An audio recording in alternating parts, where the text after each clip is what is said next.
Cheat Code. Welcome to Pickleball Cheat Code, the show for competitive players who want to level up their game. We focus on advanced strategies for experienced players, stuff only the pros really know. I'm Brody Smith, a 5.5 level player and coach, and I'm here with my co-host, Tanner Tomasi. Hey, everyone. Tanner is a 6-0 duper and an APP national bronze medalist. Today, we're covering the biggest amateur mistakes and how to avoid them. At the end of the episode, we will be talking about Tanner's recent trip to Peru, so be sure to stick around for that. Carbon is offering a discount to Pickleball Cheat Code listeners, so also be on the lookout for that too. All right, Tanner, amateur mistakes. We see them every day. I make one every day. The best of us, the pros, we're making amateur mistakes all the time. Obviously, the better you get, you're able to minimize them more and more. But, we're going to be really breaking down this episode, what these amateur mistakes are, how do we work on them and what we should be really looking out for. But Tanner, it's good to have you back. You've been gone for a couple weeks. It's good to see your wonderful face here. Thanks. I'm glad to be back in action. Haircut's looking good. Was that got the before the trip going, or after the trip? Okay. Before the trip. Okay. That's smart. Looking great. So luckily you and I came prepared today. We wanted to come in hot with our top 5 amateur mistakes that we see. We haven't compared our lists. Our list might be the exact same. Our list might be completely different. But I wanted to kick things off with the top 5 amateur mistakes that I see the most. And then as we go through, let's compare and contrast our lists, break these down individually, and see how we can help each other improve our games and then also avoid these mistakes as much as we can. Sound good? Yep, perfect. All right. Number 1, biggest amateur mistake that I see, and something that took me a while to get over too, and something that I constantly have to remind myself on, is the ball height on shots, specifically making sure the ball is dropping. And what I mean by that is so often, whether it's a drop, a dink, or even some mid-court shot, players are often rushing to that, not letting the ball reach its apex after it bounces, and then start to decelerate. Having that ball start to come down after its apex is so important. It's what slows the game down, and it's what allows you to put, your own pressure, allows you to create pausing, deception, things like that, and then it helps you not rush your shots as well. I like that. Yeah, I'll tell you mine. I agree with that. I think that's an important thing to do. This isn't in order. Yeah, but at least mine isn't in order. But if yours is in order, go ahead. What's your number 1? Oh no. Okay. Wait, yours is in order? Mine is not in order. Okay. All right. I'll do mine in order. So my number 1 thing is after players hit their reset and they're getting to the kitchen line, or their third shot drop and they're trying to approach the kitchen line, they tend to be like standing more upright. And then when the balls hit to them and they try to reset, they like jump down real fast and try to hit their reset. So they go from like being standing tall to trying to get low. And then that extra movement normally causes the reset to be inaccurate. Whereas the way I teach and what I'm trying to do is after I hit the drop, I'm low right away like a crab or whatever, approaching the kitchen line. Yeah. And the reset's my best weapon. It's either the square-shaped shield paddle or my my hours of drills, or a combination of both. No, that's smart, because as soon as you go from high to low and then you're trying to hit up on the ball, that's when that everything just kind of breaks down and you lose that consistency. But if you're already prepared low, it's so much easier to go high. And then also when you're ready low, if you get a ball that comes shoulder height, that's when you know it's out. But otherwise, if you're standing up like a tree, you're not going to know which one's going out and which one's not. Exactly. All right. Speaking of that, as you're transitioning, my number 2 was attacking from the midcourt. Unless you have like the strongest forehand in the world, or you're absolutely just ripping the ball and maybe you're playing against a 2-0 player that can't handle their shots there.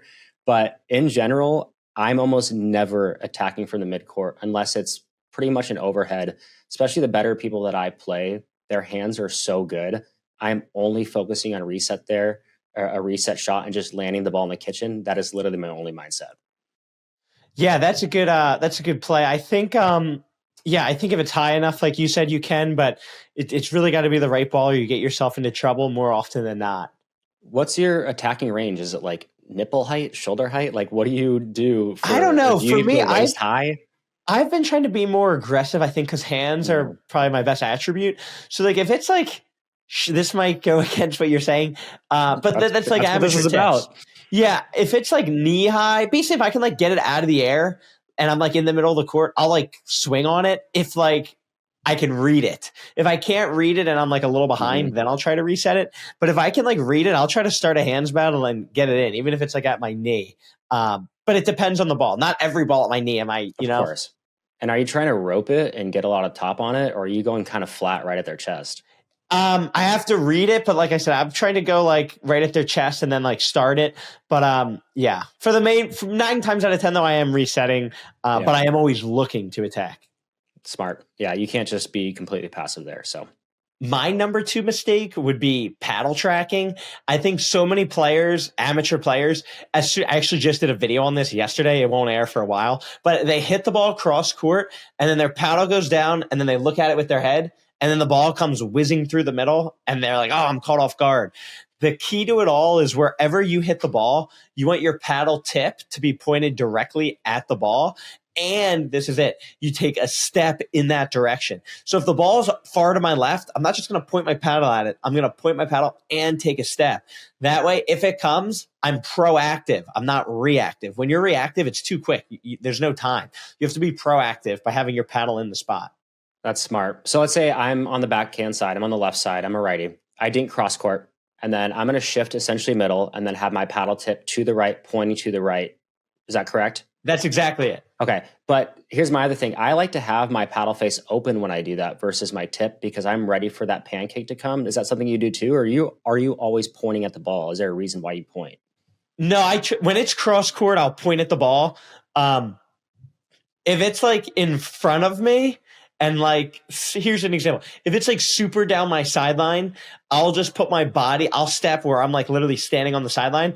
And then I'll sit only backhand because I know my partner will cover the middle. I don't have to flip. That's weird with it's a lefty. I don't know. With that grip, it could be a little different. Yeah. I'm always pancake ready. Even if it's behind me, it doesn't matter. So that's good. I'm always, I like that. Okay. Number 3 for me. Not taking advantage of dead dinks. Oftentimes you'll see amateurs just, trying to keep the ball in play and playing too passive. We actually broke this down even with one of my matches recently where we talked about this last episode. And one of the reasons why, things didn't go in my favor is because I was playing too passive. I'd get some dead dinks and then I would just try to dink it back, maybe have a light angle, try to move people around. But just moving people around isn't always enough. You got to speed the ball up. You got to throw in a lob. You got to throw out a little bait ball, do something to mix up the pressure and make people play on their toes. I like that one. Yeah, that's a good point. You have to take advantage. It's similar to like when I used to play paintball. Like as you moved up the ranks, same thing as pickleball and paintball, the windows of opportunity just get less and less. Yeah. In paintball, the windows of opportunity are you trying to advance up the field. Obviously, like if I'm at the 50-yard line, I can see opponents, whereas when I'm at my starting point, I can't see them. As you play better and better teams, there's smaller windows to advance up the field. Same thing in pickleball. You might only get 1 ball in a rally that you can attack, where at the lower level, you might get like 7 or 8. But as you get better and better, the number just keeps dwindling down. My number 3 is building off the same topic, is when your team hits a dead dink, you not stepping back. So many players will like have a dead dink right in front of them and they just stand there and like take it. Same thing like if somebody's hitting an overhead smash at you, you want to go backwards. You don't want to just stand there and get wrecked. If you step back, you're going to be more likely to actually be able to handle it.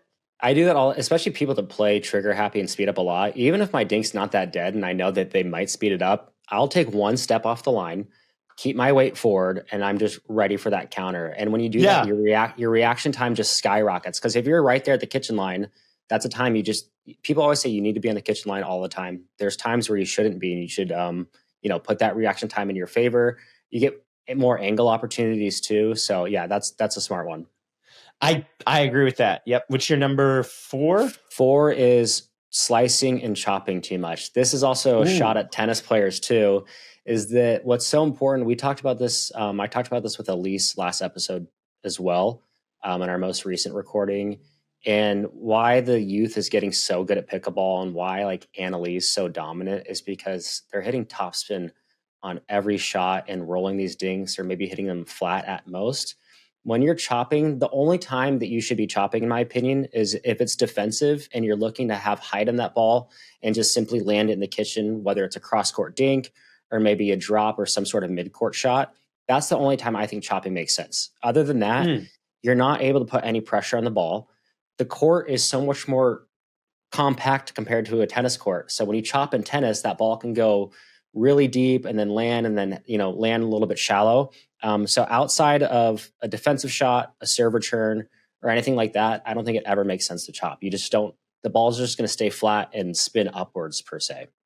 Yeah, I agree with you. I think the game's getting more and more of like rolling every ball. I know me, I'm trying to like, if I'm in the mid court and like the ball's hit to me and it bounces, I'm going to try to roll it aggressively. I'm not just going to hit like a dead reset, which is definitely different from last year.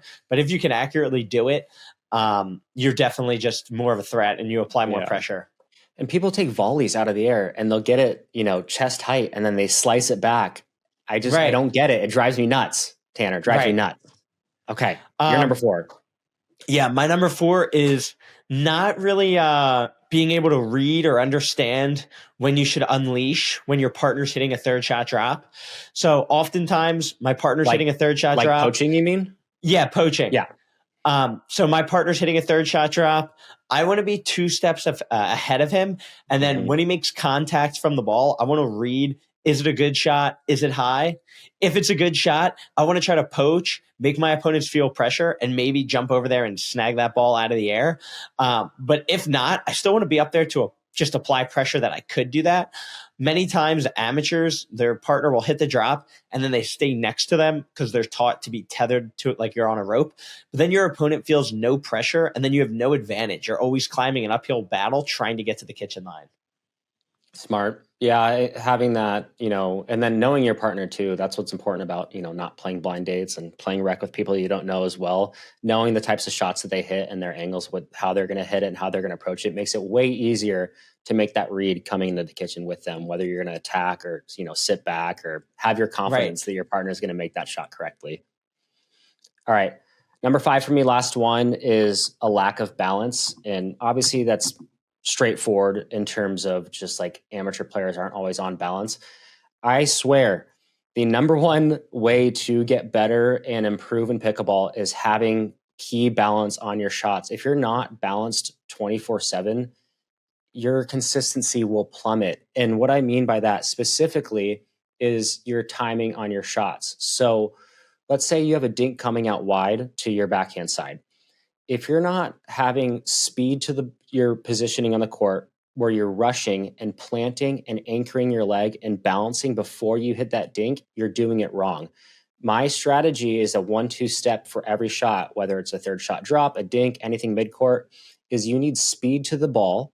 And then once you're planted, balanced, and anchored, then you turn on your slow-mo. So then it's going to be slow-mo mode, and then you're going to be hitting up in the ball and being calm, of course, except for drives and counters, things like that. But speed to the ball, balance, planting, and then hitting your shot versus, what happens so often is people are rushing, they'll go to their backhand and they're not planted and set before they hit that next shot. No, I think that's great. Yeah. I say again, I just did another video. It's not out yet, but the opener is 99.99% of your problems stem from this one issue. Like that's the hook of the video. It's just sloppy footwork, just lazy footwork. Oh God. My coach told me this early on too. Shout out Austin. When I was, 3.5, 4.0 level, like a couple of years back, 3 years back or whatever it was, that was my only issue. I was never consistent with how I planted and I didn't get it. And he told me that. He's like, as soon as you start getting the balance part of the game down, your game will start skyrocketing. And I was like, okay, it's obviously easier said than done. But once you're able to put those pieces together, everything just comes together. Every single shot on the court, your thirds, your midcourt, your dinks, everything ties together once you get your balance set. It's insane. It's mind-blowing. Right. All right. I agree. Number 5, sir. Yeah, my number 5 is just taking too big of swings on the counters. And the reason is for multiple things, The number one is like, if you have too big of a swing on a counter or you're not prioritizing getting it down and you're going for power, if you're off by a little bit, it normally ends up into the net. This is important for not only your opponent speeding up, but it's also important for if they're hitting drives at you. The way you neutralize a banger is by having a good counter. So if you don't, you're going to be it's going to be impossible to get better. That's probably the number one skill I would say that you need to focus on to level up. But really having compact swings and always expecting the ball to come back. That's my main number 5. And compact is, I mean, that can mean a lot of things. So for me, that's just making sure you're not taking the ball behind 180 degrees or where your body's at and your shoulder. So making sure you're not taking it behind you, 1, and then 2, not over finishing and having way too big of a follow through, right? Yeah. Yep. Exactly. Okay. Yeah. I was trying to think of just key ways to think about it. All right. There's our top 5. I like it. That's a good way to start. Transitioning here. So I asked my followers on Instagram on a post recently, plug at BRODIE Pickleball, give me a follow, for the best advice that they could give fellow pickleball players. I got tons of great replies and then a big handful of not so great replies in terms of advice that I just didn't agree with. And I was blown away. There's so many misconceptions and I feel like there's so much bad advice in the community. I'm not going to name names on the bad advice that I got, but I'm reading it. I'm like, is that a good tip for people? Is that something they should be focusing on? So I took a little list of all the replies that I got because there's a lot. There's majority were like great tips. So stuff that we've already covered. But some of the ones that stood out to me and that I've heard throughout my pickleball time is, some of these here. So number 1, I'm gonna read these to you and I want you to get your thoughts on them. Essentially, is there's no such thing as over communicating. There's a balance to it, right? If my partner is yelling yours every single ball and it's obviously mine, shut up. I know it's my ball. I get it. Between points, if you're constantly talking to me and giving me tips and little things to focus on every single point, that can be frustrating for my own mental game. I think letting your own teammate be able to work through their own mind, create their own thoughts and work out their own issues on the court is also very important versus just telling them what to do, what you saw every single time. You need to give each other space out there. Yeah, I agree. I think the over communication is definitely a thing. I think it's like in mixed doubles, I feel like it depends on the person. I know like my mixed doubles partner, Alexa, like she likes it if I'm like very over kind and you know what I mean? Whatever. But like for me personally, my ideal scenario is like not saying much. Like in men's doubles, I really won't say much to my partner just because I want to play and focus. Yes. But if it makes my partner play better, like, I'll do it. But by all means, for the other, I'm like, no, I need to focus on myself. There's always going to be anomalies. Some people love it. Some people love playing very emotional on the court. If that's you, that's great. Sometimes I'll get hyped up too and get pretty jacked and a little chirpy. Fine. But, just having the balance and understanding your partner is what it all comes down to. Next piece of advice that I got was stay on the kitchen line at all times. We just talked about this. There's reasons when you should not be staying on the kitchen line. In theory, yes, you want to be as close to that kitchen line as you can, playing, where you're reaching and applying that pressure. Because if you're not, your opponents aren't going to feel that pressure that you're putting on them. However, there are times you give it dead dink. You need to play a step off the kitchen. You get a little pop-up. Go back to the midcourt and have your weight forward. So there isn't always a time where you need to be on the kitchen line. And then also too, in mixed, and then when you see Ben and Colin playing, for example, like a lot of the times that right side player will be sagged off a little bit. So that's just something worth noting too. Mm-hmm. Yeah, I agree with that. I think we already kind of busted that one. Like you said, staying on the kitchen line is not good. It's a fine line of like riding a wave of being off and on, off and on. If you're hitting like pressure shots, you should be on leaning in. If your opponent can potentially attack, you should sag off. That's like the rule of thumb. Absolutely. And then another one was don't poach unless you're 100% sure. In theory, false. Why? It's just like, if you're only poaching when you're 100% sure, you're not applying pressure. Just the presence of being up there. Like sometimes, like even if my partner hits a higher ball, I'll like act like I'm going to poach, but like I'm going to stay on my side to try to like bait them down my sideline because they're like, oh, this is an easy shot. And then I catch them off guard. It's always hard playing against players that are always moving and playing really aggressive and shifting around and throwing those fakes out there, or just going for a complete poach. And if you miss it, you miss it. But it's always going to make your opponents think. And even saying this out loud, I need to play way more aggressive in terms of poaching. Mixed, men's, doesn't matter. Obviously, you're going to see that more in mixed, but in men's too, you need to be more aggressive. And if you poach and fail, that's okay. But don't be afraid to do it. Yeah, agreed. Other one, just keep the ball in play. Ooh. Yeah. I mean, obviously there's a time and a place, but this goes back to what we talked about earlier.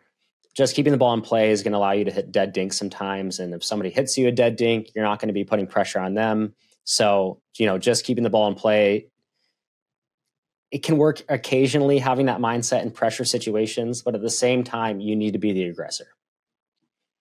Yeah, I agree with that. I think it's really dependent on the level. Like if it's a 4.0, maybe getting it in play, like you're going to probably do good.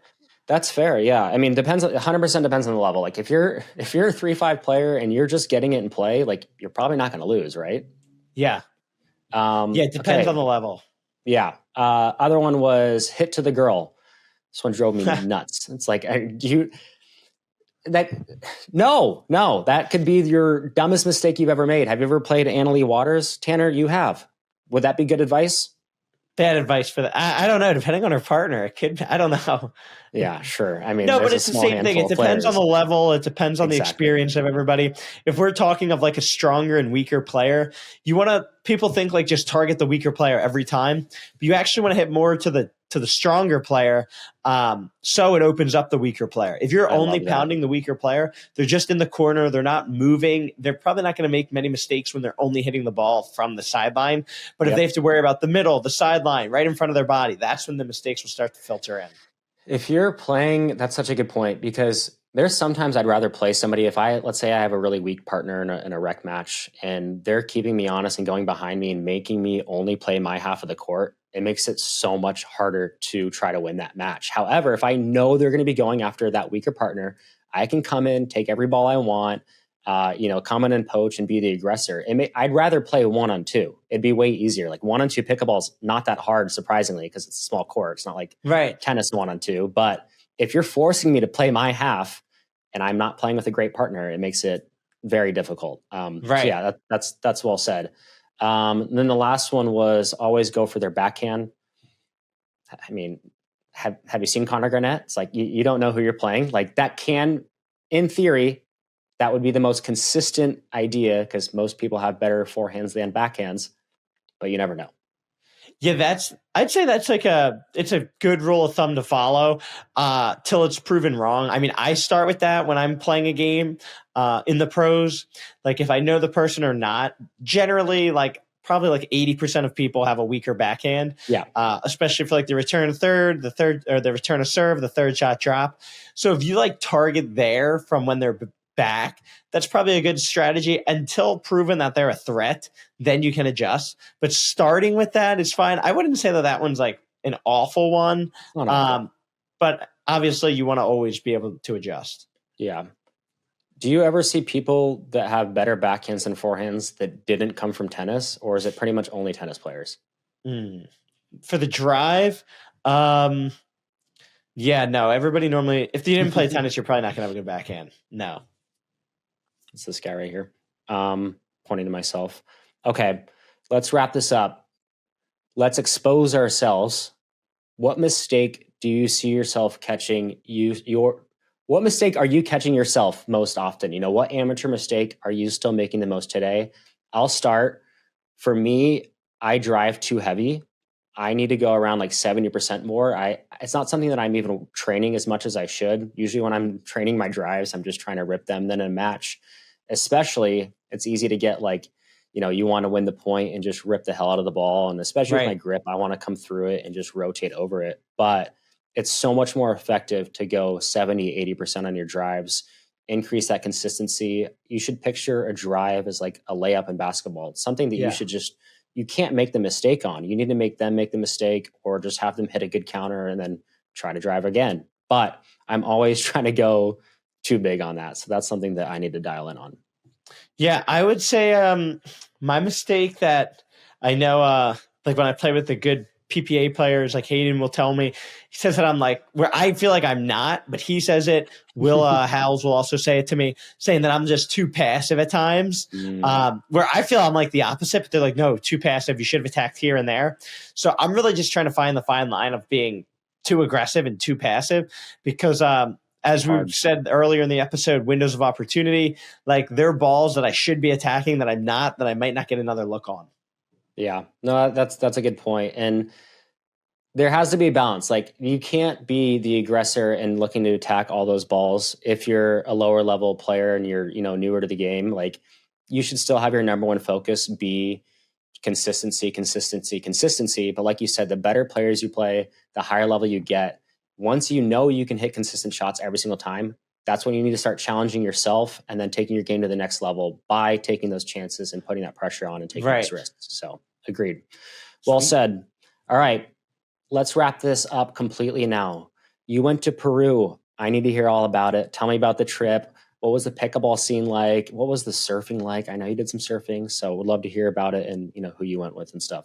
Yeah, it was a really fun trip. I went with Brandon Lane and Hayden Patrickman. Went to a week to Chicamo, Peru, which is the longest left wave in the world. And it was the best trip I've ever been on in my life, easily. Just because I like surfing so much. There were waves that were literally like 2 minutes long. How high did they get? The average was like, it was between like 6 and 8 foot. There was one day where it was like 8 to 10 feet. But my sweet spot there, it's like not really like heavy break, like we're going to die. It's more like pushy and soft. So it's way more fun. It was the first like real surf trip I went on and super fun. We had like an exhibition set up at the end of it where there were supposed to be like 20 people watching or something of us like play. I don't know, with like 2 local guys. And it ended up being in like a Peruvian military training base where like where it's like really prestigious to get in there. Like the person that was dropping us off was like, oh my God, like making a huge fuss that we were going in here. And like there was like 300 of kids in the academy watching, and it was just the news was there. We were on the TV for Peru. It was like a huge scene. There was like a parade for us to come in. It was blown out of proportion. It was really neat. So you're Peruvian royalty, essentially. I think so.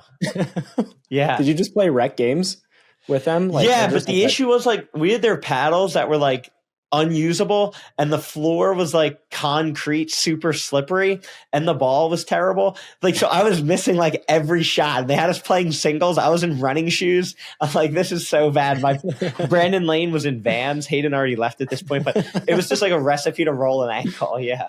What's the pickleball scene like there? Is it just lack of facilities in general? Do you see the Peru on the come up for pickleball in the future? Or is it I don't know. They said in the city that we were in, they said there were probably about like 50 total players.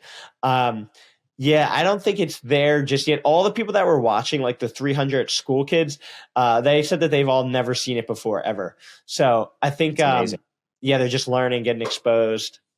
All right. Last question then, based on that. What are you better at? I want you to rank in from 1, 2, and 3. 1 being you're the best at, 3 being you're the worst at. Paintball, surfing, and pickleball. Go. I've got to ask this. Pickleball, obviously number 1, paintball number 2, surfing 3. If we put Fortnite on there, I would say my Fortnite, and it'd be pickleball, Fortnite, paintball, surfing. That's my list. Are you still playing Fort? I don't play at all. No, I haven't played in years, but like that was my life when I was the pandemic. That's impressive. No build mode or build mode? No, I did both, but I was better at builds. All right. Love it. Shout out to anyone out there grinding Fortnite still. Keep it up. All right, Tanner. Good stuff. Till next time. Yes, sir. Bye, everyone. Bye.